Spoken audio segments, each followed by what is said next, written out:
Siapa yang tidak tahu sinetron None ini? None adalah salah satu sinetron komedi yang diperankan oleh Nike Ardilla sekitaran tahun 1994 yang disutradarai oleh Putu Wijaya.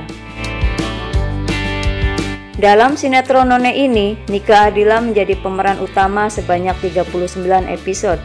Namun dari 39 episode ini Nike hanya muncul di 32 episode saja. Dikarenakan Nike harus mengatur jadwalnya antara menyanyi dan main sinetron. Sutradara Putu Wijaya pun menilai tentang akting Nike Ardilla bersama Dian Nitami dalam sinetron None ini. Cerita ini dikutip dari buku biografi Nike Ardilla halaman 105 sampai 106 dan dari majalah Forum Keadilan nomor 26 tahun kedua edisi 14 April 1994. Dan berikut ulasan selengkapnya.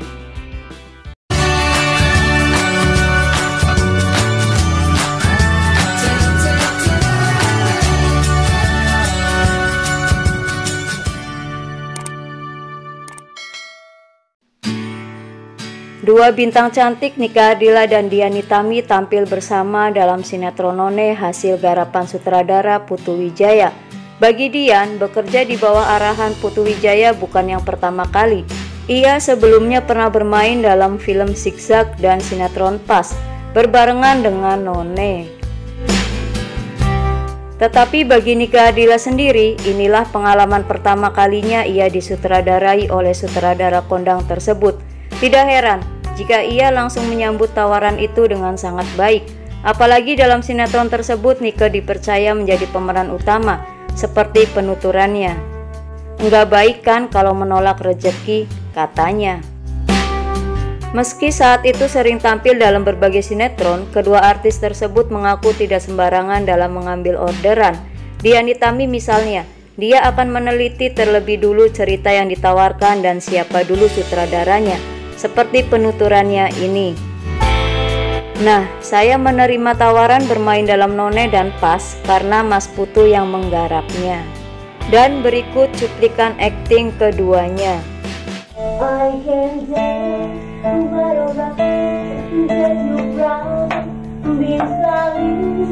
Kamu baca apaan sih, Wi? Ini matematika. Kan paling gak enak belajar matematika. Kalau belajar tidak perlu enak. Susi dulu juara matematika loh di kelas ya? Siapa juga yang nanya?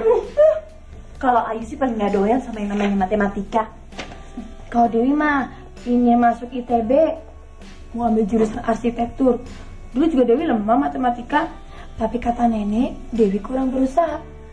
Sebetulnya gampang loh kalau kita mau ngapa-ngapain, tapi kalau kita mau berusaha, jangan sekedar berusaha deng, harus dengan kerja keras. Karena apapun tidak akan terjadi kalau tanpa kerja keras. Sementara itu Nike Ardilla seperti biasanya mendapat peran sebagai gadis baik-baik, yakni mahasiswi arsitektur ITB yang tidak terpengaruh tingkat dan sikap gadis lainnya yang mondok di rumahnya. Bahkan ia bisa memberikan pengaruh positif kepada teman-temannya itu. Peran sebagai gadis baik-baik memang sudah seperti ciri khas Nike. Nike pun menuturkan, "Saya juga tidak tahu, mungkin tampang saya yang kelihatan seperti tidak punya dosa kali ya," ujarnya sambil diselingi tawa.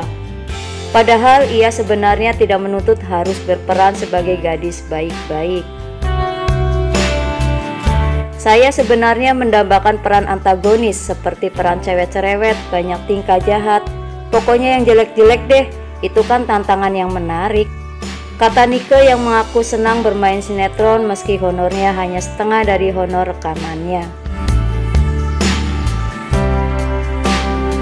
Akting kedua artis itu pun dipuji sang sutradara. Menurut Putu Wijaya, Dian termasuk bibit baru yang nantinya akan menggantikan posisi Meriam Bellina dan Jenny Rahman, seperti penuturan dari Putu Wijaya ini.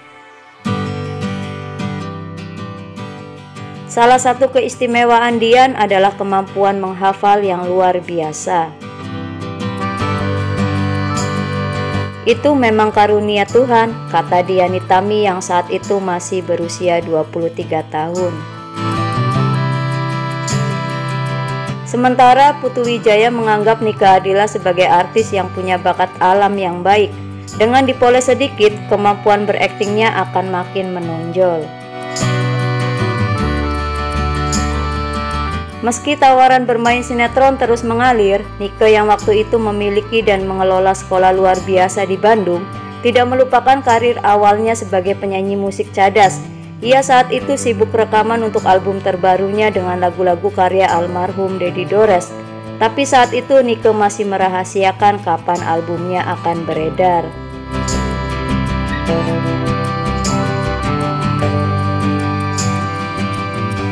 Soalnya saya maupun Om Dedi Dores belum menemukan tembang pamungkasnya, kata Nike.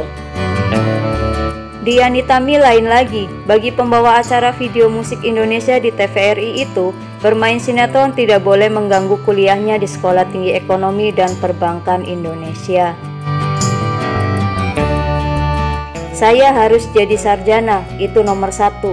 Soalnya cari duit untuk kuliah juga susah kan, katanya dengan tertawa. Menurut sang sutradara Putu Wijaya, dari 39 episode ia melihat ada 3 tahap kondisi Nike saat terlibat di sinetronnya ini. Di 13 episode awal, Putu Wijaya masih melihat akting Nike maupun pembawaan Nike masih sesuai dengan keinginannya.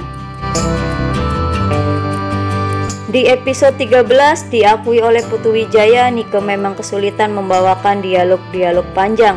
Namun setelah ada pemahaman cara-cara berperan, kesulitan itu pun akhirnya semakin berkurang. Ketika syuting di 13 episode kedua, Putu Wijaya menemukan kejenuhan pada diri Nike. Kemungkinan karena Nike terlalu sibuk dan semua itu tidak diimbangi dengan konsentrasinya. Sutradara melihat ada faktor menurunnya kemampuan Nike dalam akting. Itu sebabnya ketika syuting di Bali disesuaikan dengan keadaan Nike yang begitu lelah dan sibuk. Dan kedudukan Nike sebagai pemeran utama perlahan mulai tergeser.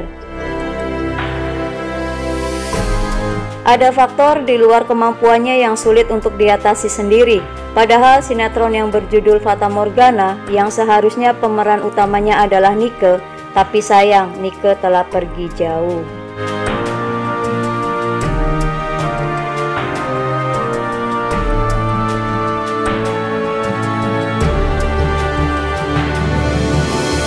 Itulah kisah yang diceritakan oleh Putu Wijaya mengenai pembawaan Nike Ardila dan Dian Nitami dalam akting di sinetronnya. Semoga kisah ini menambah informasi dan selalu bermanfaat. Selamat berakhir pekan, terima kasih dan sampai jumpa kembali.